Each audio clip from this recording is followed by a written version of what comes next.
Welcome back. We're glad you're here with Table Talk and Tumbleweeds. We are continuing our discussion on Lent 2, and that means that we are going to talk about Theoden and Gandalf and truth. Yes. If you haven't yet, please go ahead and subscribe, comment, do all that stuff down below.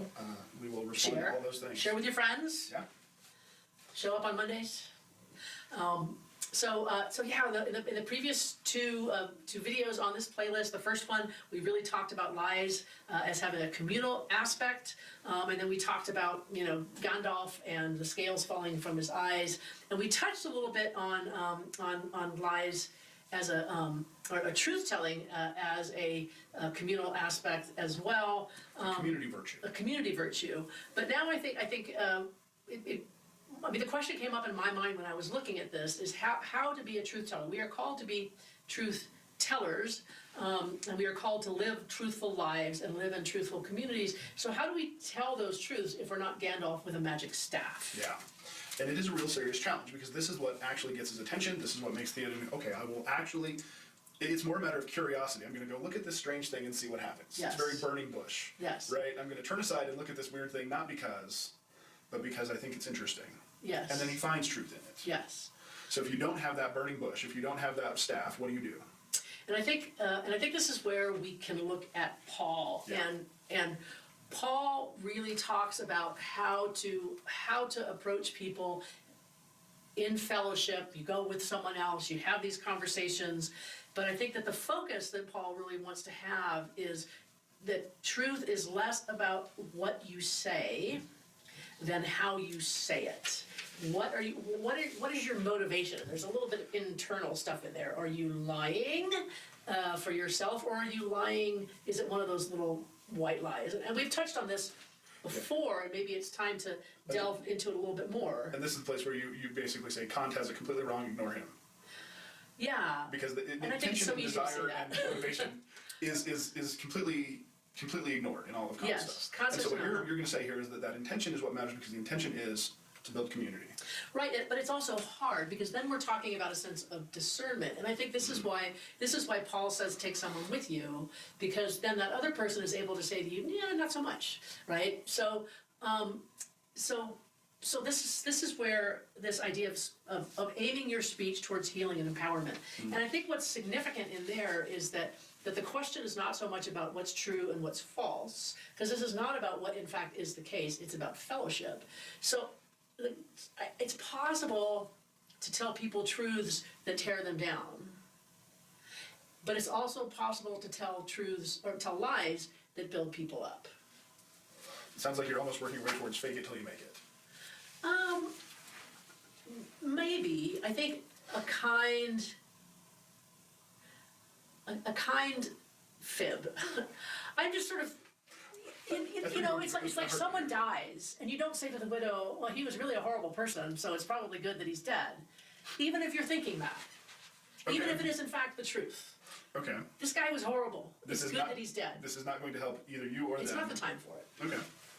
And I think this is much more of a Kantian absolute, and we're back to mercy. We see mercy in these chapters when Gandalf says, well, it's probably good to kill Wormwood, but no, let it go. Yeah. Which ends up, another one of those faithful mercies, right? Mercy happens, and I like the word kindness more than mercy, even though mercy is used. Is this not all, Paul? Yeah. All things are lawful. Yeah. Not all things are helpful. Yeah. Is this a helpful truth? That's a very difficult question to discern. Or is it a hurtful truth? And that's very difficult to discern some days. This is why we don't do it alone. This is why it happens in community. And I'm thinking about, I think in Western thought in particular, we think of truth as being these absolute, which exist distinct from a community. Platonic. Yeah, it's a Platonic truth, right? Yeah. And if you don't like it, tough. Right? It exists whether you believe in it or not. But there are, this is true, but it's not for everyone, right? And that makes us really uncomfortable. But I think this is exactly what Paul was saying. Is it true that you can do that without going to hell? Yes, it's true. But should you do it in front of people? No, you should not.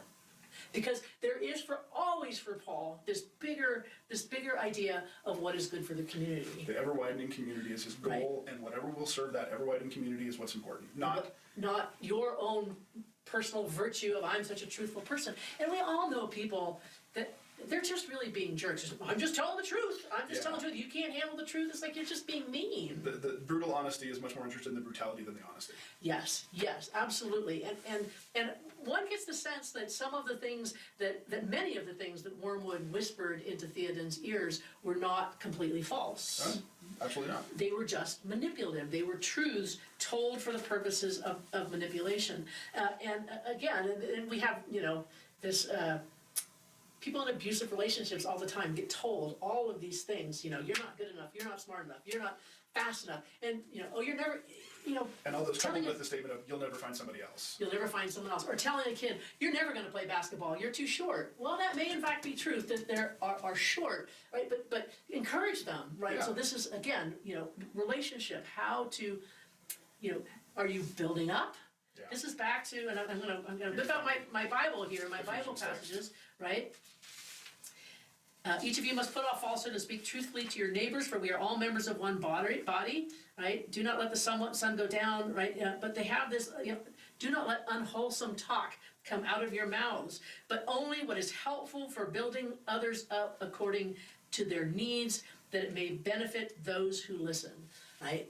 So even Gandalf, when he's standing there with his magic staff, was like, okay, Theoden, are you ready? Do you want it? Because I'll give it to you if you want it, but you have to ask for it. Yeah. Right. So you have this sort of sense of the purpose of truth in Paul, whether it's to build up the community, to make the community healthier.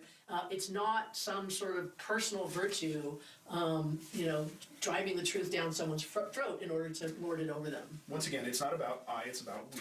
Yes. It is, you can't be, I am a truthful person. It has to be, we are a truthful community. Yes. And a community that is truthful to each other, that builds each other up, can be truthful. But you have to do this thing where, you're truthful to each other and you build each other up, and you're truthful to each other and you build each other up. And you have to ratchet against each other to be this truthful community that also does trust and love each other. Yes. Because if you try to do one without the other, it's not going to work. Yes. If you try to only tell the truth all the time, the community will dissipate. And if you never tell the truth, the community is built on something that's not true and will fall apart. Yes. So you have to have both of those things. And it doesn't happen immediately. Yes. Yes. It's about takes relationship. Time to build this faithful community that tells the truth, that loves each other, that builds each other up. And that's the real problem, is we want it to be, that was last week, the impatience. Yep. So that the body of Christ may be built up until we reach unity in faith. We will no longer be infants. This is that childhood stuff we were talking before, right? Yeah. We will no longer be infants. Children are not ready for it yet, but as we build each other up in faith, as we build each other up in community, we are able to better handle the hard truths. So speaking the truth. So how do we handle lies? I think we handle lies by continually speaking the truth in love, right? And how do we handle being told the truth when we believe a lie? Continually speaking what we believe is our truth in love. And so even though two people are disagreeing, we're having that relationship. There's another passage in here that I think is sort of, I think the big answer is always speaking what you believe to be the truth in love to one another in order to build one another up. Being kind to one another. That's the biggest truth there is. Don't be a jerk. God does not want you to be a jerk, whether you're speaking the truth or not. And that is just so hard, but it is so obviously true. Yeah. But I do want to, and mostly because I kind of like it. When Gandalf is speaking with Saruman, So right? they've come to Isengard, they've come to Orthanc, the Ents have beaten the tower down. Beaten the tower down. Yeah, the tower's Saruman up, is the hiding up rest in of his Isengard. tower, and Gandalf is going to try to talk him down, and he's warned everyone, right? This is a gifted liar, and he will trap you because he will become whoever you want him to be. And he will sound so reasonable. And he will sound so reasonable. And so to Gandalf, now he's realized all the other stuff. He's not able to manipulate Theoden. And to Gandalf, he says, well, our friendship will profit us both alike. So he's sort of shifting it. We can accommodate one another. We can do this. And then he's praying to what he thinks is Gandalf's arrogance or Gandalf's pride. We're better than these people. We can go out. So great was the power that Saruman exerted in this effort that none that stood within hearing were unmoved. Right? They heard the gentle remonstrance of a kindly king with an erring but much loved minister. So all of these people, they're caught up and they believe, okay, well, Gandalf's leaving, that's it. They begin to doubt Gandalf, right? This is the power of his lies. They begin to doubt Gandalf. Gandalf would ascend to the tower, discuss things beyond their comprehension, the doors would be closed, and they would be left outside to await allotted work or punishment. Even the mind of Theoman, even in the mind of Theoden, the thought took shape like a shadow of doubt.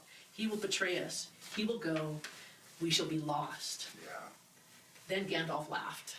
And the laughter is all it takes, isn't it? And the fantasy vanished like a puff of smoke. And I think that the reason I really like that passage, so sometimes, so how do we handle lies if we don't have the scepter, right? Well, sometimes you just have to laugh at the puffery of it all. And the line that really popped into my head, or the thing that really popped into my head looking at that, was thinking about Luther. And that Luther always talked about, because Satan is the father of lies, right? Satan comes and he whispers, he lies, he tells all these lies, he tells lies that divide us, he tells lies that divide us from God, he tells lies that make us doubt ourselves. Satan is always whispering. He says, and Luther, there's one thing he said, one time he actually talks about throwing an ink pot at the devil when he came to him. But usually what Luther said, I laugh at him, because the devil does not like to be laughed at. And this is what I thought of when I read that, right? That the devil hates to be laughed at. That the way to deal with it, if you don't have the big staff, when somebody lies, is you laugh at them. And you laugh at them. Kindness and laughter. Yeah.